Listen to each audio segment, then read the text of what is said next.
أعوذ بالله من الشيطان الرجيم بسم الله الرحمن الرحيم الحمد لله والصلاة والسلام على رسوله رب اشرح لي صدري ويسر لي أمري واحلل عقدة من لساني يفقهوا قولي.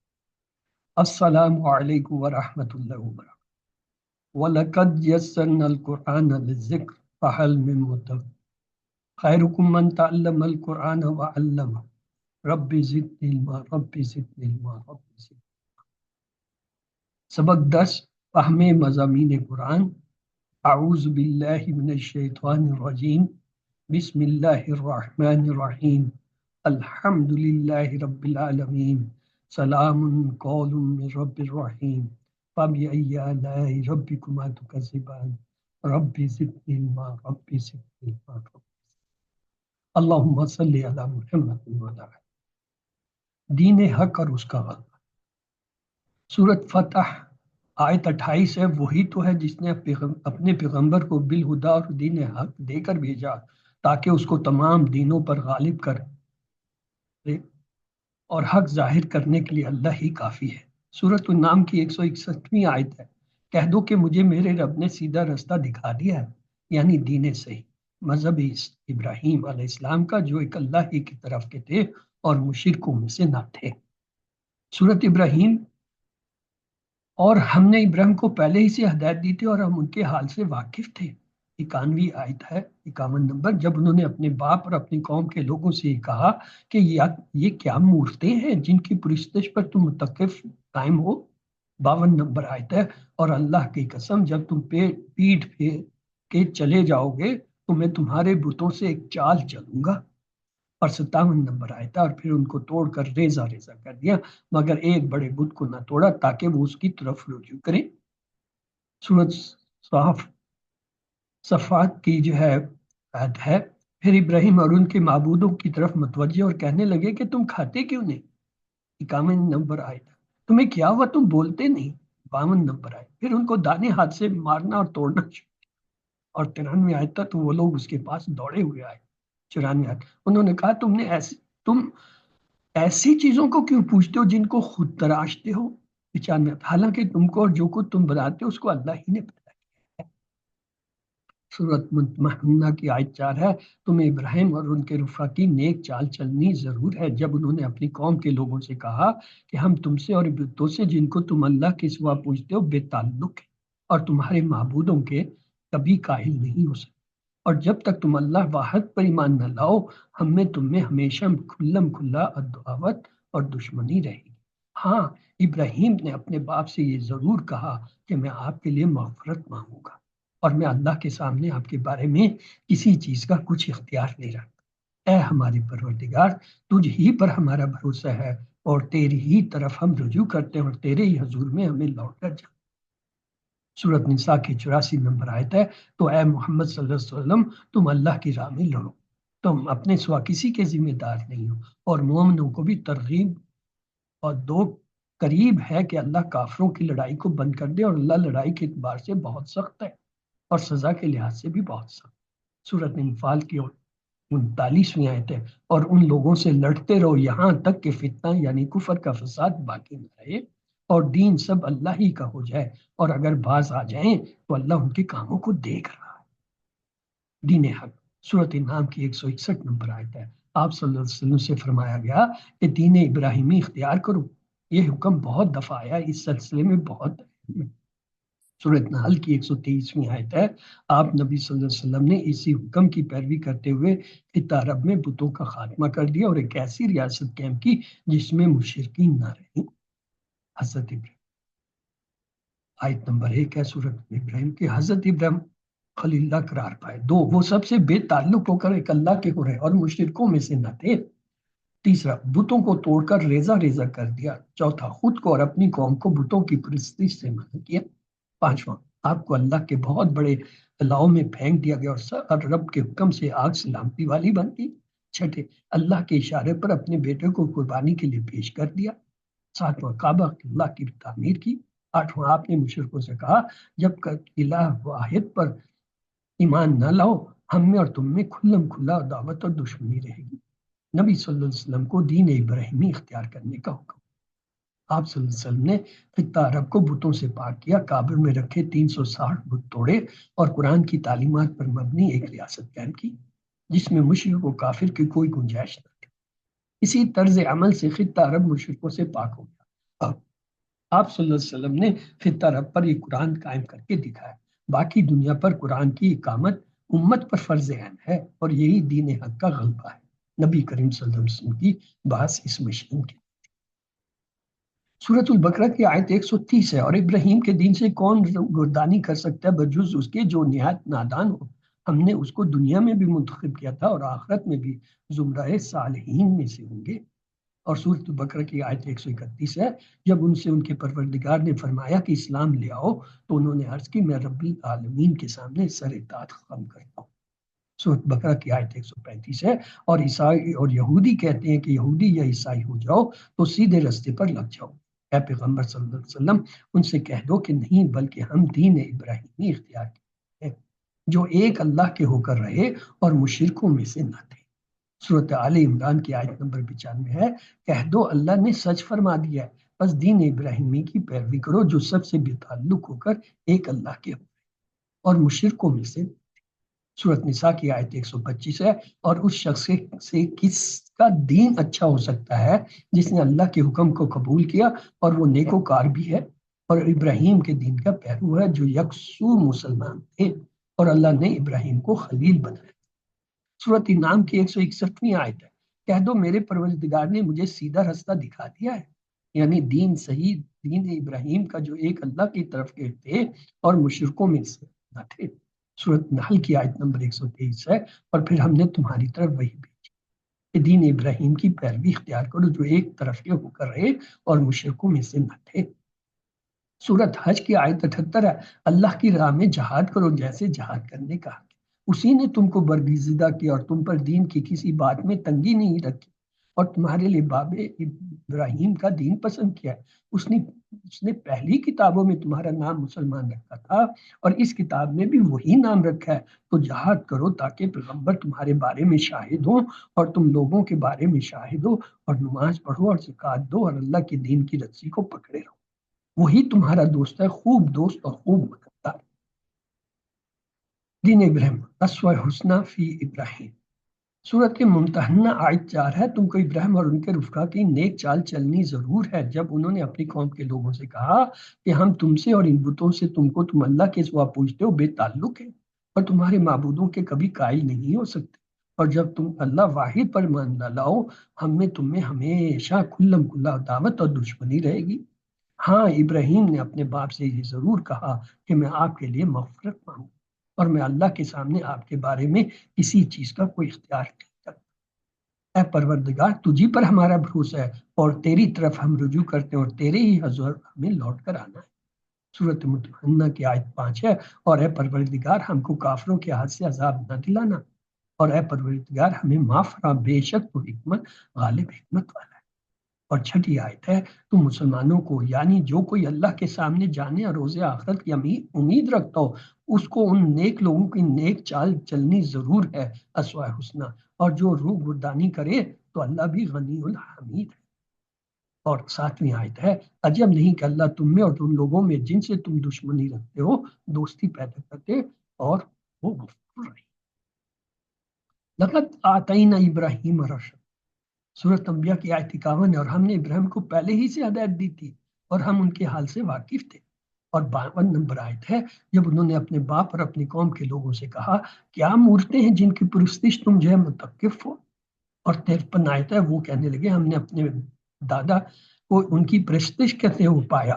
سورۃ انبیاء کی 54 نمبر ابراہیم نے کہا تم بھی گمراہ ہو، تمہارے باپ دادا بھی سرہن گمراہی میں پڑے۔ 55 نمبر آئے تو وہ بولے تم واقعی ہمارے پاس حق لائے ہو یا کھیل کی باتیں کرتے ہو۔ 56 نمبر آئے ابراہیم نے کہا نہیں، بلکہ تمہارا پروردگار آسمانوں اور زمین کا پروردگار جس نے ان کو پیدا کیا، میں اس بات کا گواہ ہوں اور اسی کا قائل۔ 57 نمبر آئے اور اللہ کی قسم جب تم پیٹ پھیر کر چلے جاؤ گے تو میں تمہارے بتوں سے ایک چال چلوں گا۔ 98 نمبر آئے پھر ان کو توڑ کر ریزہ کر دیا مگر ایک بڑے بت کو نہ توڑا تاکہ وہ اس کی طرف رجوع کریں۔ اور 59 نمبر آتا ہے کہنے کہ یہ معاملہ ہمارے بتوں کے ساتھ کس نے کیا؟ وہ تو کوئی ظالم ہے۔ سورۃ انبیاء کی آیت نمبر 60 ہے۔ لوگوں نے کہا ہم نے ایک جوان کو ان کا ذکر کرتے سنا ہے، اسے ابراہیم کے۔ 61 نمبر آیت ہے انہوں نے کہا اسے لوگوں کے سامنے لاؤ تاکہ گواہ رہے۔ اور 62 نمبر آیت ہے جب ابراہیم آئے تو انہوں نے کہا ابراہیم بھلا یہ کام ہمارے معبودوں کے ساتھ تو نے کیا ہے؟ 63 ابراہیم کہا بلکہ یہ ان کے بڑے بت نے کیا ہوگا، اگر یہ بولتے ہو تو ان سے پوچھ۔ 64 آئے انہوں نے اپنے دل میں غور کیا اور آپس میں کہنے لگے بے شک تم ہی بے انصاف ہو۔ اور 65 نمبر آتا ہے پھر شرمندہ ہو کر سر نیچے کر لیا، اس پر ابراہیم سے کہنے لگے تم جانتے ہو یہ بولتے نہیں۔ 66 نمبر آتا ہے ابراہیم نے کہا پھر تم اللہ کو چھوڑ کر کیوں ایسی چیزوں کو پوچھتے ہو جو نہ تمہیں کچھ فائدہ دے سکیں اور نہ نقصان پہنچا سکیں۔ 67 نمبر ہے تف ہے تم پر اور جن کو تم اللہ کے سوا پوچھتے ہو ان پر کیا تم عقل نہیں رکھتے۔ 68 نمبر آئے تب وہ کہنے لگے اگر تمہیں کچھ کرنا ہے تو اس کو جلا ڈالو اور اپنے معبودوں کی مدد کرو۔ 69 نمبر آئے تھا ہم نے حکم دیا کہ آگ سرد ہو جائے اور ابراہیم پر معجب سلامتی بن جائے۔ 70ویں آیت ہے تو ان لوگوں نے برا تو ان کا چاہا تھا مگر ہم نے انہیں کو نقصان میں ڈال دیا۔ 71ویں آیت ہے اور ابراہیم اور لوط کو اس زمین کی طرف بچا نکالا جس میں ہم نے اہل علم کے لیے برکت رکھی۔ اور 72ویں آیت اور ہم نے ابراہیم کو اسحاق عطا کیا اور اس کے بعد مزید یعقوب بھی، اور ہم نے سب کو نیک بنایا تھا۔ اور 73ویں آیت ہے اور ہم نے ان کو پیشوا بنایا کہ ہمارے حکم سے ہدایت کرتے تھے اور ان کو نیک کام کرنے، نماز پڑھنے اور زکوٰۃ دینے کا حکم بھیجا اور وہ ہماری ہی عبادت کیا کرتے۔ سورۃ صحف کی آیت نمبر 85 اور جب انہوں نے اپنے باپ اور اپنی قوم سے کہا کہ تم کن چیزوں کو پوچھتے ہو۔ 86ویں آیت ہے کیوں جھوٹ بنا کر اللہ کے سوا اور معبودوں کے طالب ہو۔ 27ویں آیت بھلا رب العالمین کے بارے میں تمہارا کیا خیال ہے۔ 28ویں آیت جب انہوں نے ستاروں کی طرف ایک نظر کی اور 99 نمبر آیت اور کہا میں تو بیمار ہوں۔ اور 90 نمبر آیت ہے تب وہ ان کی طرف سے پیٹ پھیر کر لوٹ گئے۔ اور 91 نمبر آیت ہے پھر ابراہیم ان کے معبودوں کی طرف متوجہ ہوئے اور کہنے لگے تم کھاتے کیوں نہیں؟ 92 منٹ تمہیں کیا ہوا کہ تم بولتے نہیں؟ پھر ان کو دائیں ہاتھ سے مارنا اور توڑنا شروع۔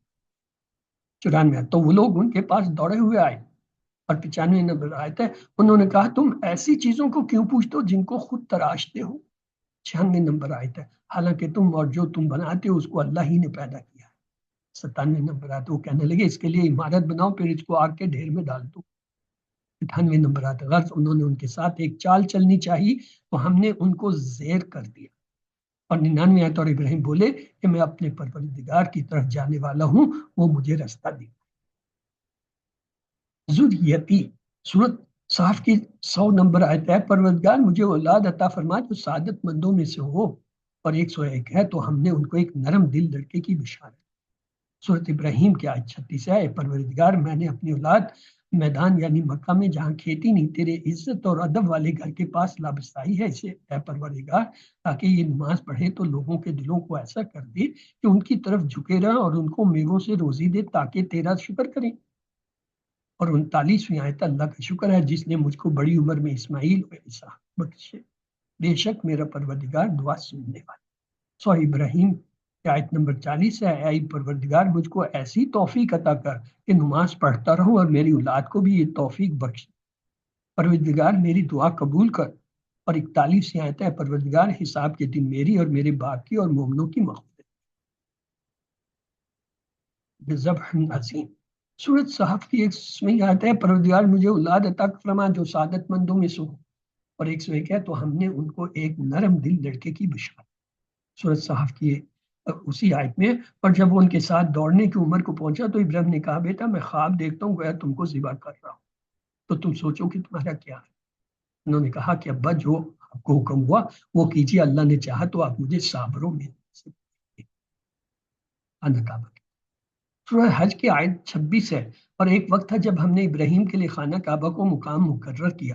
اور سورۃ بقرہ کی 127ویں آیت ہے اور جب ابراہیم اور اسماعیل بیت اللہ کی بنیادیں اونچی کر رہے تھے تو دعا کیے جاتے تھے کہ ہمارے پروردگار ہم سے یہ خدمت قبول فرما، بے شک تو سننے والا جاننے والا ہے۔ اور 128ویں آیت ہے اے پروردگار ہم کو اپنا فرما بردار مسلمین بنائے رکھیو اور ہماری اولاد میں بھی سے ایک گروہ کا اپنا متی بنتا رہیو، اور پروردگار ہمیں عبادت کے طریقے بتا اور ہمارے حال پر رحم کے ساتھ توجہ فرما۔ بے شک تو رب الرحیم ہے۔ بقرہ کی سورت بقرہ کی 125ویں آیت ہے۔ اور جب ہم نے خانہ کعبہ کو لوگوں کے لیے جمع ہونے اور امن پانی کی جگہ مقرر کیا، حکم دیا کہ جس مقام پر ابراہیم کھڑے ہوتے تھے اس کو نماز کی جگہ بنا دو، اور ابراہیم اور اسماعیل کو کہا کہ طواف کرنے والوں اور رکوع کرنے والوں اور سجدہ کرنے والوں کے لیے میرے گھر کو پاک صاف رکھا کرو۔ 26ویں آیت ہے۔ اور استغفر ان لا تشرک به شیء، اور میرے ساتھ کسی کو شریک نہ کیجیے۔ 35ویں آیت ہے۔ اور جب ابراہیم نے دعا کی کہ میرے پروردگار اس شہر کو لوگوں کے لیے امن کی جگہ بنا دے، اور مجھے اور میری اولاد کو اس بات سے کہ بتوں کی پرستش کرنے لگے بچائے رکھ۔ اور سورۃ ابراہیم کی آیت 36 ہے۔ اے پروردگار، انہوں نے بہت سے لوگوں کو گمراہ کیا، سو جس نے میرا کہا مانا وہ میرا ہے، تو جس نے میری نافرمانی کی تو غفور رحیم۔ سورۃ البقرہ کی آیت 131 ہے۔ اس قال لہ رب اسلم قال اسلمت لرب العالمین۔ جب ان کے پروردگار نے فرمایا کہ اسلام لے آؤ، انہوں نے عرض کی کہ میں رب العالمین کے آگے سر اطاعت خم کرتا ہوں۔ سورۃ البقرہ کی آیت 132 ہے۔ اور ابراہیم نے اپنے بیٹوں کو یہی وصیت کی، اور یعقوب نے بھی اپنے فرزندوں سے یہی کہا تھا کہ بیٹا، اللہ نے تمہارے لیے یہ دین پسند، تم مرنا تو مسلمان ہی بن، ولا تموتن الا وانتم مسلمون۔ اور 133ویں آیت ہے۔ بھلا جس وقت یعقوب علیہ السلام وفات پانے لگے تو تم اس وقت موجود تھے جب انہوں نے اپنے بیٹوں سے پوچھا کہ میرے بعد تم کس کی عبادت کرو گے؟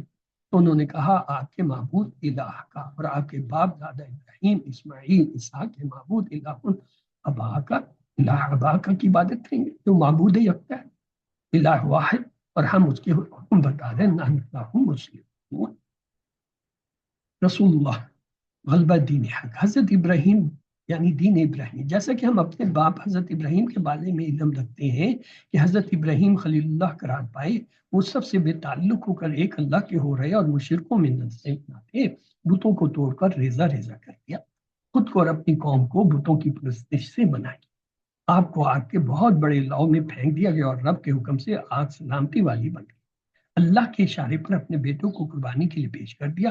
آپ نے مشرکوں سے کہا جب تک الہ واحد پر ایمان نہ لاؤ، ہم نے اور تم میں کھلم کھلا عداوت اور دشمنی رہے۔ نبی صلی اللہ علیہ وسلم کو دین ابراہیمی اختیار کرنے کا، آپ صلی اللہ علیہ وسلم نے خطہ عرب کو بتوں سے پاک کیا، کعبہ میں رکھے 360 بت توڑے، اور قرآن کی تعلیمات میں مبنی ایک ریاست جس میں شرک و کفر کی کوئی گنجائش نہیں تھی، اسی طرز عمل سے خطہ عرب مشرکوں سے پاک۔ آپ صلی اللہ علیہ وسلم نے خطہ عرب پر یہ قرآن قائم کر کے دکھایا، باقی دنیا پر قرآن کی آمد امت پر فرض عین ہے، اور یہی دین حق کا غلبہ ہے۔ نبی صلی اللہ علیہ وسلم کی بات اس مشن کی۔ سورۃ بقرہ کی آیت 216 ہے۔ مسلمانوں، تم پر اللہ کے راستے میں لڑنا فرض کر دیا گیا، وہ تمہیں ناگوار تو ہوگا، مگر عجب نہیں کہ ایک چیز تم کو بری لگے اور وہ تمہارے ہاتھ میں بھلی ہو، اور عجب نہیں کہ ایک چیز تم کو بھلی لگے اور وہ تمہارے لیے مضر ہو، اور ان باتوں کو اللہ ہی بہتر جانتا ہے، تم نہیں جانتے۔ اور آیت نمبر 245 ہے۔ اور مسلمانوں، اللہ کی راہ میں جہاد کرو اور جان رکھو اللہ سمیع العلیم ہے۔ 246ویں آیت ہے۔ کوئی ہے کہ اللہ کو قرض حسنہ دے کہ وہ اس کے بدلے اس کو کوئی حصے زیادہ دے گا؟ سورۃ نساء کی آیت 84 ہے۔ محمد صلی اللہ علیہ وسلم، تم اللہ کی راہ میں لڑو، تم اپنے سے سوا کسی کے ذمہ دار نہیں ہو، اور مومنوں کو بھی ترغیب دو، قریب ہے کہ اللہ کافروں کی لڑائی بند کرا دے، اور اللہ لڑائی کے اعتبار سے بہت سخت ہے۔ سورۃ معاہدہ کی آیت نمبر 35۔ اے ایمان والو، اللہ سے ڈرتے رہو اور اس کا قرب حاصل کرنے کا ذریعہ تلاش کرتے ہو، یعنی اس کے راستے میں جہاد کرو تاکہ راستہ داری پاؤ۔ سورۃ انفال کی آیت 39 ہے۔ اور ان لوگوں سے لڑتے رہو یہاں تک کہ فتنہ یعنی کفر کا فساد باقی نہ رہے، اور دین سب اللہ ہی کا ہو جائے، اور اگر وہ باز آ جائیں تو اللہ ان کے کاموں کو دیکھ رہا ہے۔ سورۃ نساء کی آیت 75 ہے۔ اور تمہیں کیا ہوا کہ اللہ کی راہ میں اور بے بس مردوں، عورتوں اور بچوں کی خاطر نہیں لڑتے جو دعائیں کرتے ہیں کہ اے پروردگار، ہم کو اس شہر سے جس کے رہنے والے ظالم ہیں نکال کر کہیں اور لے جا، اور اپنی طرف سے کسی کو ہمارا حامی بنا، اور اپنی ہی طرف سے کسی کو ہمارا مددگار مقرر فرما۔ سورۃ نساء کی آیت 76 ہے۔ جو مومن ہیں وہ اللہ کے لڑتے ہیں، جو کافر ہیں وہ بتوں کے لیے لڑتے ہیں، اور تم شیطان کے مددگاروں سے لڑو اور ڈرو مت، کیونکہ شیطان کا گاؤں بودا ہوتا ہے۔